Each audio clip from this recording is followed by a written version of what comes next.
Welcome to United Shades of Gray, Conversations of Race in America on WSGW. Now, here is your host, Kareem Bowen. Good evening, ladies and gentlemen. Welcome to another edition of United Shades of Gray, Conversations of Race in America. Well, as you see, if you're looking via our you don't even see that if you look via social media because they're not in the stream yet. But we have in the studio with me, of course, my producer, John B. in the place to be. What's good, John? Hello, hello. And then also to my right, I'm not sure if they're to your right or to your left in the studio.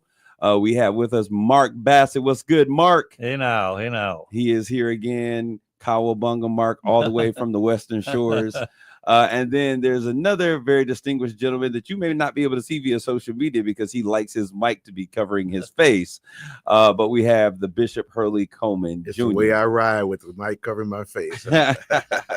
So we're here today, and the last time we spoke, we began a conversation just about what was happening in D.C. with all of the executive orders. Before we get into that, our hearts and prayers go out to those family members who were involved in the helicopter and airplane crash, which is something that is very rare, but it happens. So we are praying for those victims that were a part of that, and we're going to be talking about a little bit about that and some other things as we kind of just digest what's going on. And I think this is a really good group of people to have this conversation. There's a lot that has happened in the beginnings of this new Trump administration. To all of those in the social media streams, we certainly thank you. To those who are listening via WSGW 100.5 and 790 AM, we thank you once again. And those down there in WJOL in Joliet, Illinois, welcome to the conversation. All right, guys. Well, so first of all, how are you all feeling with all of the things that are going on? Where is your head at? I just found out Black History Month is now canceled. Is it officially? I saw that too. Is it officially canceled? Yeah. Well, it's canceled For the military. Okay. I'll put on pause. For government agencies, it's canceled. Whatever Yeah. that means. I don't know what that means actually, but Yeah. So how are you all feeling with everything that's going on? Because I think that we need to be able to decipher some of this stuff. What is all for TV? What is made for clickbait? And then what are some of the initiatives that are real here and what's really going on? Bishop Coleman, why don't you start off that? The first thing I need to let everybody know is that I am not surprised at anything that I'm seeing. Everything that I'm seeing happen with this administration was not only telegraphed, it was forecast, and it was actually predicted almost verbatim in the Project 2025 document that was presented over a year ago. What I am surprised at is the lack of any reserve in what's being done. It's as if there is no penalty, there's no restrictions, and so anything goes. So I'm not surprised. I'm completely flummoxed by the fact that there is no pushback. Wait a minute, you're what? Flummoxed. He's flummoxed. big words. Wow. I'm going to Google that as you continue, Okay. Bishop. There's no pushback. FLUMOXED. There's no pushback by any of the persons who had historically been law and order, historically had been institutionalists and constitutionalists. There's nothing that's being said by those on either side. So did I use a word appropriately? You actually did. You did, Bishop. I wasn't checking up on you, but I'm that type of person. When I hear a word that I need to use again, I got to check it so I can save it. Because I don't want to be flummoxed as I move forward. So actually, you made a good point, Bishop. Because frankly, as Kareem knows, I've been largely trying to not look at the news because I find a lot of it, number one, a lot of clickbait as far as I'm concerned, and then the things I do see, kind of frankly repulsed by or disgusted by. But you made a good point. I'm a bit surprised at how quiet people have been as far as standing up against this or voicing displeasure or whatever with this. By the way, I'm flying into Reagan next Saturday. Oh, you are. I am. So I've flown millions of miles, but the fact that it happened over there and they had a near miss a couple days before. Yeah. But now they'll be on. I've flown into that airport so many times. I'm always amazed flying in over the Potomac and how that landing, it has to happen. Yeah. And I had a flashback of thinking about the very first time I flew in the Reagan Nash and how I felt. And I'm just really burdened by how it's being responded to. Well, yeah, I was just there in August. I flew into that airport in August.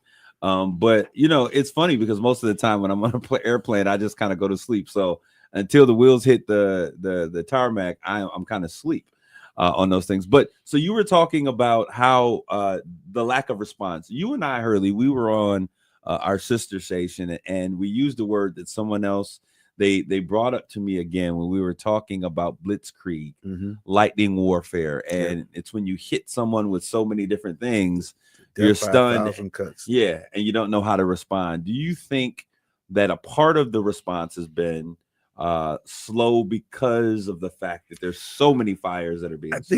I think there's merit to that because and it's really strategic in the way that they're doing it, because now people have to figure out which one of these crazy things am I going to respond to, and which one will carry the most weight.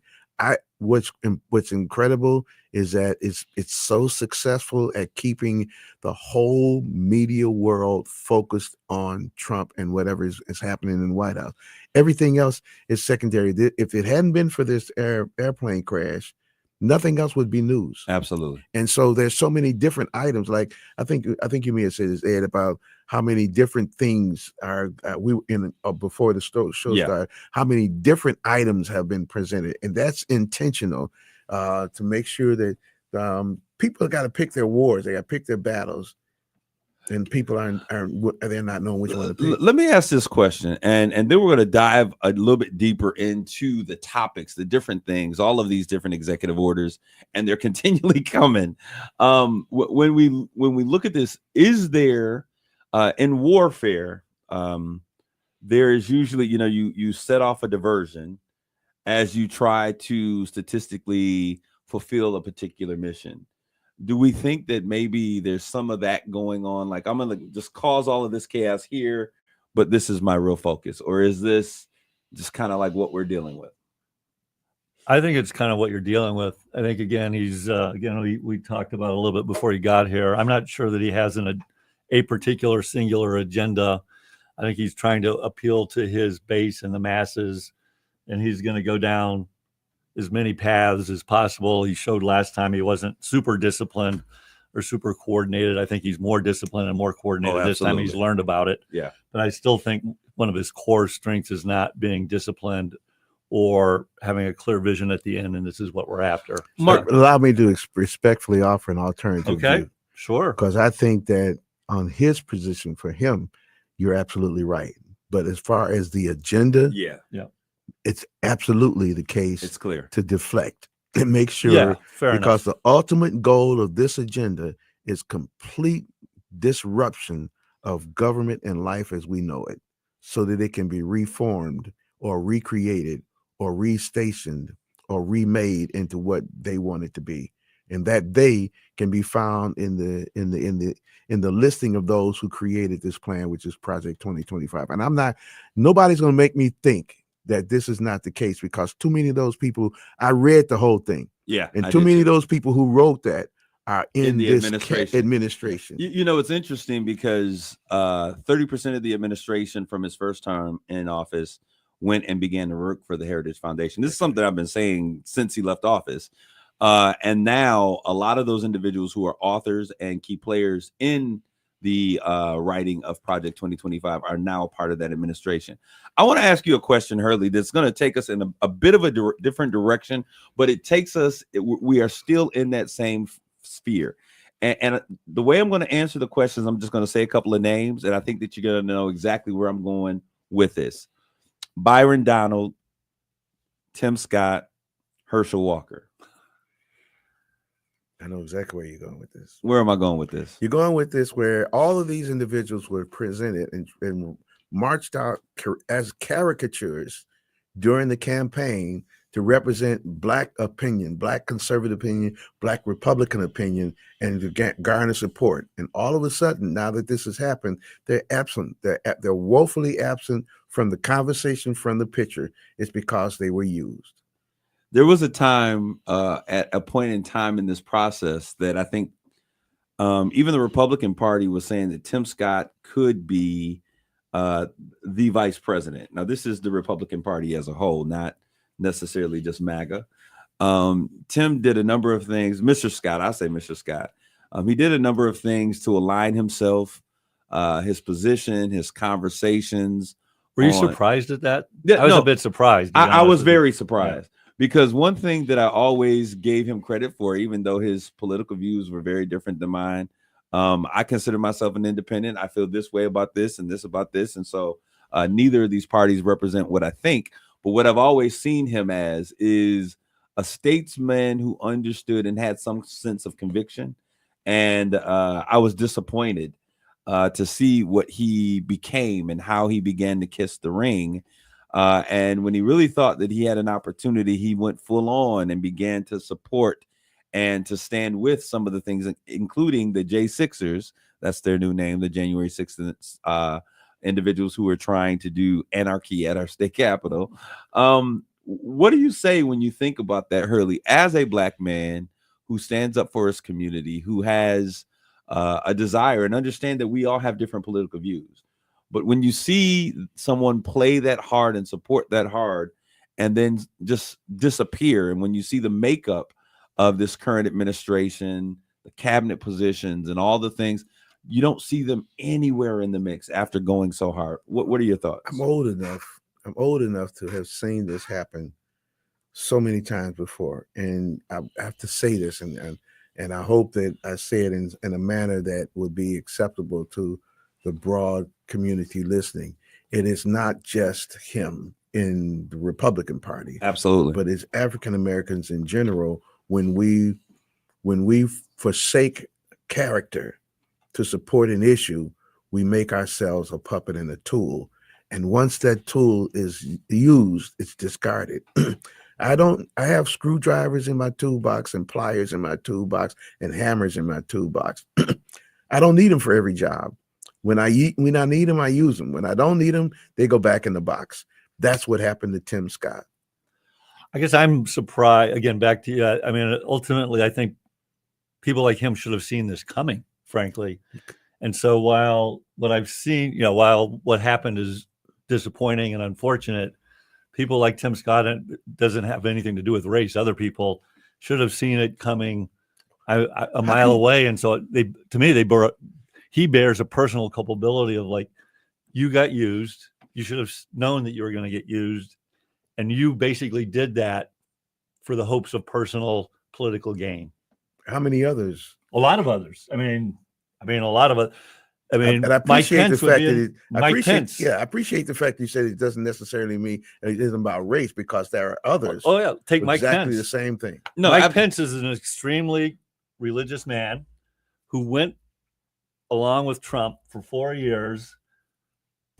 For whatever reason, I would argue is in the hopes of being a president. So he bent his values in the hopes of being president. And now, I mean, what does it say about a man that his vice president doesn't endorse him, or 40 of his cabinet members don't endorse him? So, but anyway, but people should have seen during the run up to the election that he was going to use you and then throw you away when you're no longer valuable to him. But there's something to be said, at least, about the Pences of the world. Because he came out, he saw what took place, and even though maybe because he was saying, hey, maybe I have this as my opportunity to get in, to kind of create a base for myself, but the fact that his convictions, they stood strong. He continued to say this was wrong, this was wrong. I mean, but even maybe Tim Scott will going forward, but anyway. But even immediately after, they were saying, let's hang Mike Pence. So. But we didn't see a waning or a wavering of that over the course of this past summer, like all of the other elected Republican. I'm just blown away. Blown away. I can't believe it. And there's so many who have just been completely turned inside out to try to appeal to this particular mentality. I want to make this point because while we're talking about this, we have to recognize that there are a lot of people that really like what's going on. Who might those people be? People in general, people who support the notion that too much has been given to people of other color. Too many things have happened for people who they think don't deserve it. There's too much wiggle room and so the standards that they think are required have been changed. So those people who like that are really happy about what's going on. I think that there is, and I think that you and I, Bishop, we have these conversations in silos. But I think that America as a whole really feels differently about what our reality is. They don't understand what our reality is. So a lot of things. You say our, and well, I'm talking about African Americans. Yeah. I'm talking about Black folks in America, and an example of that was if we were to go back in 2020 and we had the Ahmaud Arbery's of the world, the Trayvon Martins of the world, all of these Tamir Rice, and we're like, wait a minute, there is an issue here in terms of law enforcement, how this is happening, what's going on, and white America was oblivious to what we were saying, and it was kind of a we don't understand what you're talking about. They wouldn't have. What did they do wrong? I'll say that was kind of like what did they do wrong that was the first for that to assumption. happen? Yeah. When we come to George Floyd and that situation, the world was held captive. One, nobody was working. There was nothing else on TV, and this is what the coverage was. And a 17-year-old girl held captive the entire world with a video of a man who had an officer with his knee on his neck, right? So for the first time, they were able to see firsthand on the TV what we have seen firsthand in our world as a regular that we've been screaming forever. And I think that what we have been saying as it relates to the state of this country, and I think that most people would say, America's different. That was a long time ago. And we were like, no, this is like yesterday. These things still exist. We're still dealing with these things. It's not happening with white hoods on their heads, but these ideologies and the policies they're still here. Yeah. Now we are entering into a situation where we are kind of seeing again that video camera moment with the 17-year-old holding, where the world's able to see, like, why would we have a pause to Juneteenth? Why would we have a pause to MLK's a national treasure and hero? Why would we have a pause to days? These are days that are specific to people of color. Mm-hmm. When we talk about that kind of a situation, you have to begin to grapple with the idea, have we come as far as we really think that we have become as a nation? And like, to your point, there are a whole bunch of people that are saying, we're glad that this is happening. And I felt that way for a long time. Everybody's not that way, but I think he's speaking to a larger percentage of the country than we were willing and hope did not exist, and is bringing them to the table and stoking that excitement. That's one element. The other element is, and I want you guys to talk about them, is the concept of how many people really like the idea of American government. So he's speaking to the anarchists who exist out there who say, we don't trust government, we don't like government. To have a conspiracy theorist and a person who's an anti-vaxxer coming in to be the head health person. And these are things that speak to those sentiments that we don't trust our government, that, the idea of democracy is much more frail and fragile in this country than we thought. I think that's a scary thing for a lot of people to really hold on to. And it may be something that people aren't willing to discuss, but it is true that when the statement came out a long time ago that democracy is a great thing if you can hold on to it, it's almost like fighting for freedom is not a temporary thing. It's a constant thing. So when you say I'm fighting for my freedom, I'm fighting for my civil rights, I'm fighting for my freedom of my liberties, are your liberties in conflict with my liberties? Are your freedoms in conflict with my freedoms? When that happens, when that becomes a question, and I think that's the conversation. The conversation is too much has been given away from the people to other people. Now we got to get it back. We got to make America great again. So what is? I mean, so how were you going to say something, Mark? Well, I think it depends on there's a lot of different conversations and issues. I mean, I was going to kind of back to the people don't like government. I don't know that people are anarchists. I think there are more people that feel like government has gotten too big, okay, and is involved in too many things, and and believe in a smaller government that's not as invasive. So I think there's more people that think that than that people want anarchy and no government. Well, let's look at that. Let's look at that statement. When we talk about government is too big and involved in too many things, what are the issues that usually surround that philosophy? I would think that the Green New Deal, I didn't even know that was a thing anymore, but I would think those social programs, social concerns, things that government does when they come in and say, hey, you got to pay a fair wage. Government coming in and saying, hey, we have to make equity an issue within how we operate. In my term, when I hear people complain, it's because the government is stopping me from making money doing it the way that I want to, which I think that this is a great country and capitalism is alive and well. But there should be a social capital in our capitalism. Raj Sisodia came up with the idea of conscious capitalism. And it's the idea of the fact that we can all win when we level and we make our wins inclusive. The issue becomes, and it's like anything, and the government is a huge organization. Every time that someone feels that there's something wrong or an injustice, a new rule is added to correct that or make that not an injustice. And what happens is each one of those in the moment might make sense, but pretty soon you've got 1,000 of them, 2,000 of them, 5,000 of them. And it becomes very, very difficult to do anything. And it becomes very cumbersome to do things. And at some point, I've done this in a business setting, which is much smaller in nature than the U.S. federal government. You think? No. But at some point, you've had so many of these one-off decisions or rules added that it becomes too cumbersome, and you almost have to go like, okay, this is what we are. Here's where we are today. We have to do a total. If you had a white sheet of paper now, what would you do? Would you still do it this way, or would you do it differently?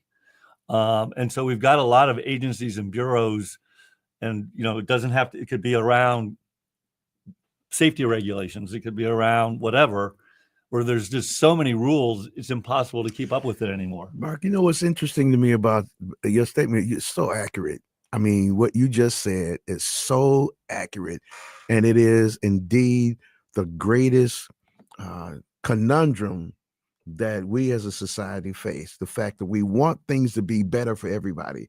We just don't want it to be better by demand. We want people to have the option to be better, knowing that if they have the option to be better, it'll be better for them rather than everybody else. Knowing that if government is the problem, let's look at historically who has made government, who's been in the government. It's not Black people who have run the government. It's not minorities, people who are now included in the DEI bubble. It's predominantly white male leadership that has made all of these decisions down through the years. And now the problem is that they're decisions that they've made. Many of them they've made in reaction to response to things that have come to them, but they've made the decision, they've made the laws. There's only been one Black president in the entire history of this country that we know of. Oh, the first one early on, there may have been one, but they didn't want to recognize that. There's never been a female president. So DEI has not hit the White House. However, it's that's the target. I think if it hadn't been for the civil rights legislation passed in the 60s, most of the women who now have major positions, who now have opportunities, would not have them. We're going to take a quick break. We're going to put a pin in that. We're going to come back. You brought up DEI. Let's have that conversation. DEI, MEI. We'll be right back with more Straight Talk. Stay. Don't go away.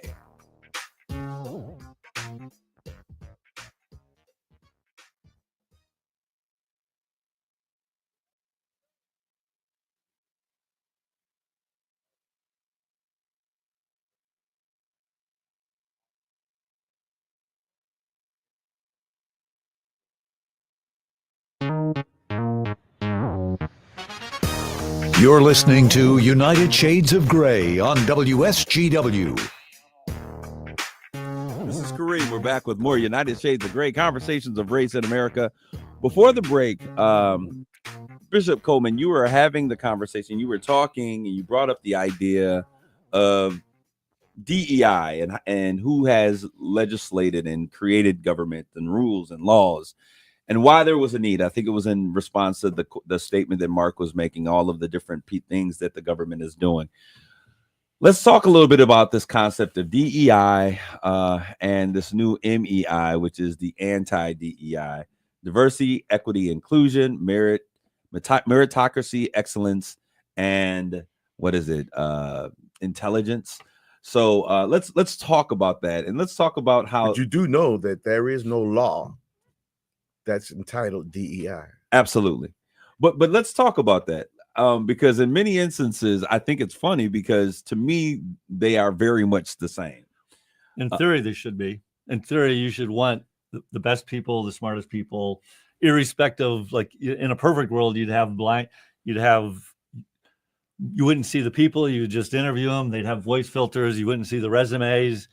You would see the resumes, but you wouldn't be able to tell what gender, what race. And you would just choose based on, in a perfect world, that's what everyone wants. I want the best, smartest people. Mark, you alluded to the fact you were a CEO out at Hemlock Semiconductor. Yep. And I think that this is a great question, a great point to inflect here. When we look at standards, and I shared this statistic a couple of different times on previous shows, but they say that 70% of promotions happen within a particular organization. They're not posted, so most things are. Well, they might be posted internally, but they're not posted externally. Yeah. And that 90% of people who end up with positions and jobs, there is an element to the fact that there's a connection or a relationship that is connected to that promotion that happens within a company. I mean, ultimately, it's just human nature. You want to hire someone that you know something about, that has a good reputation, that you've dealt with, or someone you trust has dealt with. Okay, so that's exactly when we're having this conversation, looking at individuals who have been, let's say women, for example, looking at women who have been disenfranchised, weren't given opportunities, they were not a part of the good old boys club. We look at Hispanic Americans, Latin Americans, Latinos. They weren't a part of the good old boys club.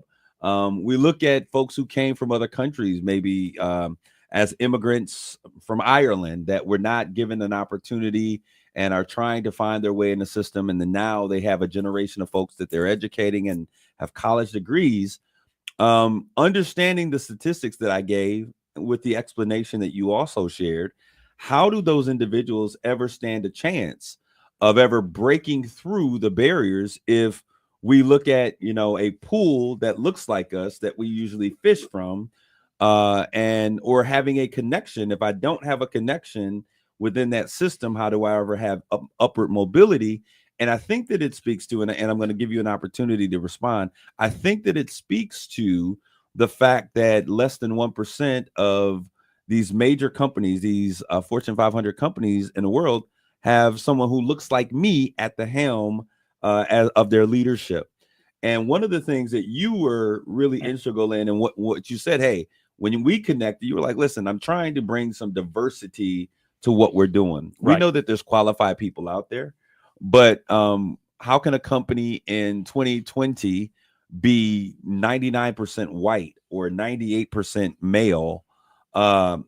And so unless there is a policy, unless there is an intentional policy or a system that is implemented to kind of break up what I would consider the good old boy system, how does that happen? Yeah. See, ultimately, we're talking about multiple issues here. When you're talking about something about specifically Hemlock, let's go there first, then broader. Hemlock, I would argue there was no policy at Hemlock. Right. Absolutely. That prevented African Americans, Hispanics, absolutely, from being hired there. I would actually argue that there is no company today of any substance that has a policy. And I would agree that you don't need one. You don't need one policy. But it's hold on. Let me finish the thought. Go ahead. There's no company that it's a legitimate substantive company that has a policy that says we're not going to hire women, we're not going to hire African. I agree. and so what I was trying to do is well, why don't we have more? Because ultimately, if all of our people, or the vast majority of our people, come from less than 50% of our population, then we're not getting the best and the brightest. Just by mathematically, that's just not going to work out. I think we talked about this a little bit about the last time. I actually believe, again, citing the statistics I used last time, almost half of African Americans are middle class now, based on the definition of middle class. And so what I would argue is that to become a CEO, you have to have 20, 30 years of real experience as a professional in a company to get to that level. And so that we're going through an evolution of the DEI practices or rules that were set up 20, 30, 40 years ago, I would actually argue have been effective. And it takes time for that to work through a professional system of a person's career. So then with time in the next generation, you'll see more and more women as CEOs. You'll see more and more. So then you think that we don't need the policies anymore? Well, what I would say is I think the policies need to evolve and grow and lessen, frankly, as that process happens. So that's what I would argue. And on the other side of the coin, is that population that you discussed that is still feeling and living outside of the norm. Think about this. Yep. I'm 72. I'll be 72 years old this year. Every job that I ever had in my professional career, except for one, I was the first African American to have it. The first African American to have it. The first job I had was the one that I applied for, my first job, my very first job. Every other job I had after that, I was recruited for it. And most of the time, the recruitment came because someone in the field recommended me to the people that would be hired. Because you were good.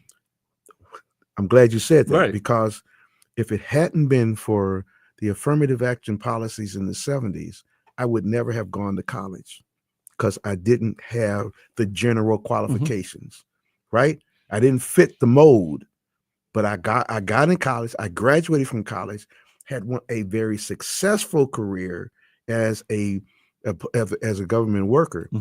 All of that now fits into the DEI mentality. Right. However, that mentality is being fought because now, as you say, 50% of what you say, 50% of the African American population fits into the middle class, which is a smaller portion of the total population of the country. Why is that a problem? Why is it a problem that 50% of African Americans, 14% of the total population, 50% of that population is now doing better than? That's not a problem. That's great. That's what I would argue. With the point I'm trying to make is that when those, for you say it's great. Well, it should be great for them as well, but it's not great for everybody. And then the other thing that I'd like them. Go ahead. When you say it's not great for everybody, what do you say a little more? There are people that don't want that. There are people who think that 50% of middle class is taken away from somebody else who should be in middle class, and they don't deserve to be in it, which is why all of this DEI stuff is wrong. Yeah, I don't know. I would like to believe that that's not what the majority of Americans believe. I think what the majority of the Americans are reacting to, right or wrong, is that they feel like because of the DEI policies in certain companies or the government or universities, people are getting opportunities that don't deserve them. Not just because of race; it could be gender, it could be sexuality. And I didn't deserve it. I didn't deserve. No one said that, but Bishop. But yeah, I mean, I can tell you we talked about this last time. I have definitely seen, irrespective, it's just part of his people. I've seen women get jobs that don't deserve them. I've seen African American get jobs that don't deserve them. I've seen white guys get jobs that don't deserve them. But when you have rules that say, well, we want to have a certain percentage, and companies have that, you're just asking for trouble when people get those jobs in, is what I would argue. Okay, so that's why I'm not a big believer in quotas. I don't believe in quotas. So this is I wish that we didn't have a need for quotas. Yeah. But the fact of the matter is, power never concedes itself. And so I think Frederick Douglass said that it's never going to concede itself. And so in a system that has been made great, and when I say that, I'm talking about America. America is a great country, is a great nation, and has its flaws. But understanding the idea that power is never going to concede itself. If I am the upper echelon of what's going on, I understand that, we need to get some people from the dirt to the concrete. But from the concrete to the clouds, let's be careful and be a bit more discriminate about how we do that.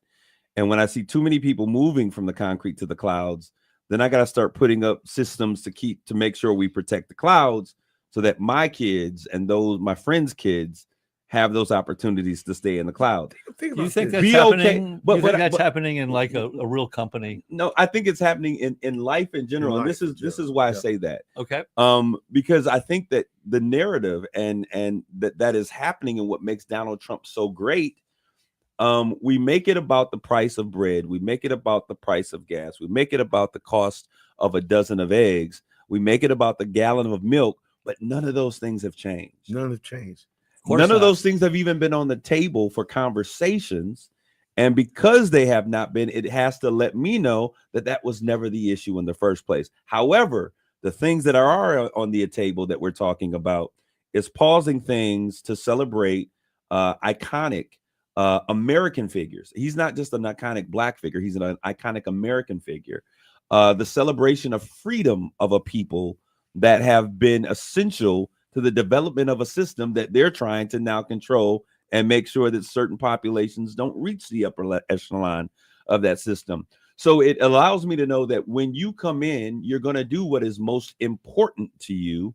And it seems that those things that are helping those people that are in need, those programs that are essential to people's well-being in their life, those programs where people can see themselves and someone who looks like them celebrated, or are offered into the rooms for an opportunity or a shot at the American dream, are the things that are being targeted. So it would have me to believe that the real issue is not eggs, it's not butter and bread, but it is the fact that we are tired of giving people stuff that they don't deserve.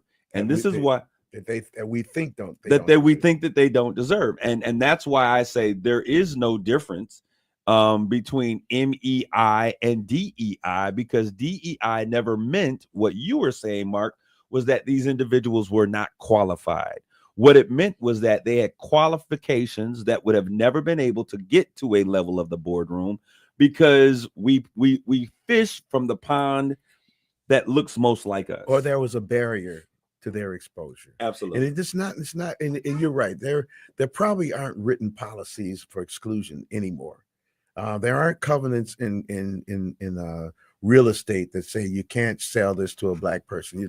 They're not there. There's not a practice visible redlining process in loans, but it still exists.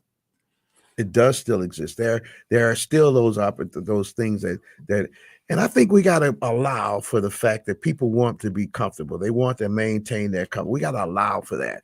But it's the same thing as for me. When my father was an amazing man, and I didn't realize it until I was grown. When I was growing up as a child, I never lived in a neighborhood that didn't include more than just Black people. Right. I always had friends that were white, Italian, whatever. Always, my whole life. Even now, some of my best friends from high school, I see them now. It's some of the best people that I've worked with. They're not African American, because I was raised to look to have friends from all people. However, I do know that even my friends who are not Black looked at Black people in a way, because that's the way the country was. It's the way the world is. And when it gets into the work environment, when it gets into business environment, there are things that people do for comfort. Even when you said people pick people who they feel they can be comfortable with and work with. Yeah. So comfort level is critical in all of this conversation. The DEI, MEI, that whole equation is about what makes people comfortable, and what makes people uncomfortable is feeling like they're forced to take people into their environment that they don't think deserve it, or that they think would take away from them, or that they think may not have an opportunity to succeed. Okay, I want to. Oh, I was just going to say go again, I'll make the same point I made before. I just don't believe that in corporate America these days, by comfort, I mean, they've worked with them before, they respect them, they don't really care, black, white, woman, man. That's what I mean by comfort. I just don't think you see a lot of glass ceilings. I personally don't believe in legitimate companies for women, minorities, etc. I mean, you and I have a different perspective, and that's fine. And that's fine. And Mark, Yeah. these are conversations That's that we real. have. That's real conversation. No, these are conversations that you. this is why I like Mark, because he's willing to be honest about what he feels. And I wish say we that had- you would see. I wish I could have conversation. In fact, I do. I have a lot of conversations like this with other people who are honest enough to say what they really feel. Because I think your perspective of those glass ceilings is different when you're on the other side of them. If the glass ceiling is where I walk, then I'm not gonna. There is no glass ceiling. But if the glass ceiling is the barrier that keeps me from going up, then I can understand and I experience. So it's real. I want to ask this question, and as we talk about this, because I'm not one. We understand that there are some tremendous differences in this climate that we are currently in, because I think there's a lot of people not saying the quiet parts out loud, and a lot of things that are happening. And I think that there's not a response from a lot of people about what's taking place. One, because I think people don't understand we're on the verge of a constitutional crisis in many instances. But two, I think that people are afraid to really air their true feelings about how they feel about different things. What should be the course and cause of action that we should be taking right now for those of us who are this middle section of America, which I think is where most people are, that have a desire to make America great again for real? What is it that we need to be doing, Bishop? I think this conversation is indicative of those kinds of things. But what can we do to really make sure that we are being heard, that we're being seen, and that we're taking courses of action that can be impactful to how we work together? I think one of the most important things to do is have honest conversations outside of silos. I mean, it's important for Black people to talk to Black people.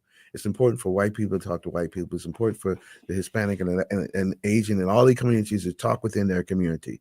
But I think all these communities need to have a table where we can all talk at the same time, and all of us can be honest. But that's going to be the problem, whether or not you're going to be comfortable enough to be honest. Because the reason I like what happens between you and Mark is that you guys know how to be disagreeable without attacking each other. We have relationships. That was the point of the show. Yeah, we have relationships. And I think that that's what needs to happen, because think about this. When the pause happened on all government spending, it didn't just happen for Black people. My brother is a pastor in a rural community in Western Michigan.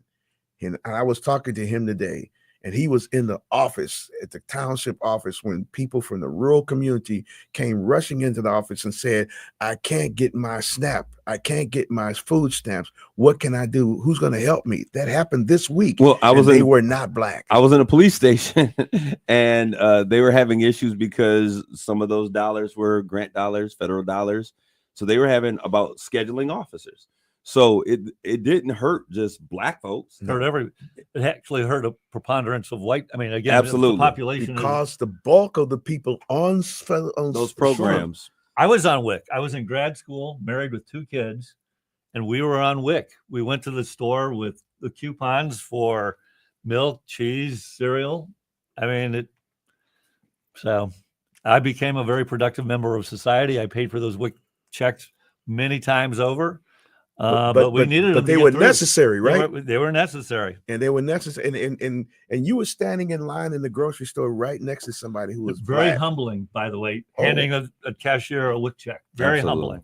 Yeah, but the point is that there needs to be more conversations that build toward relationships so people can be honest. Right. Because I don't want anybody not to have whether they're black or white. Absolutely. I want Yeah. everybody to have an opportunity. But this concept that we're dealing with now is it's a push toward the haves and the have-nots. And you are not supposed to stay in your place.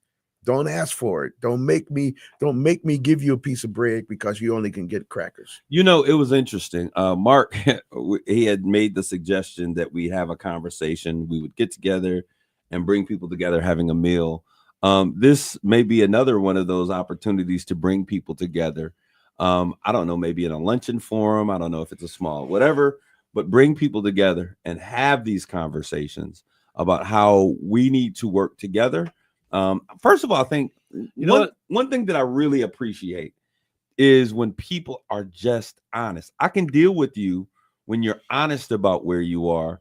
And because I think through our conversations, we can then help each other understand why we feel the way we do. Go ahead, Mark. I was going to say, just building on the idea, I gave a talk at, what was the name of the Heart of the City. Heart of the City. And the concept was a lot about what we're talking about, which is basically walls break down when you get to know people, right, and you develop relationships. Right. What if we tried to do something like where we had like a thing at the Horizon Center or something? Okay, 100 people of all across the community, where you try to facilitate something like that. Well, I think one of the things has to happen, which is the commitment that I made. It's scary, man. You know what you just said, Mark. You know what you just said. What did I just say? You just said that there needs to be a DEI conversation. Well, I guess I wouldn't frame it that way. I know you wouldn't frame it that. The way I would frame it is like the very essence of what you're saying is what but it's become negative to say DEI. Oh yeah, for sure, it has, without a doubt. Exactly what you're. Yeah. But I think one of the things that has to happen, and this is so interesting, and I'm going to say it raw the first way, and then I'm going to give an explanation of what I mean. In order for us to have these conversations, white folks, and I say that generically, they don't feel comfortable about having conversations about race unless you're my friend. And that's where my point was. Let's help people develop a relationship. But so I get that. So my thing is, like we did with the show when we decided to have these conversations, we made the commitment to each other that we would support one another as long as we were being authentic.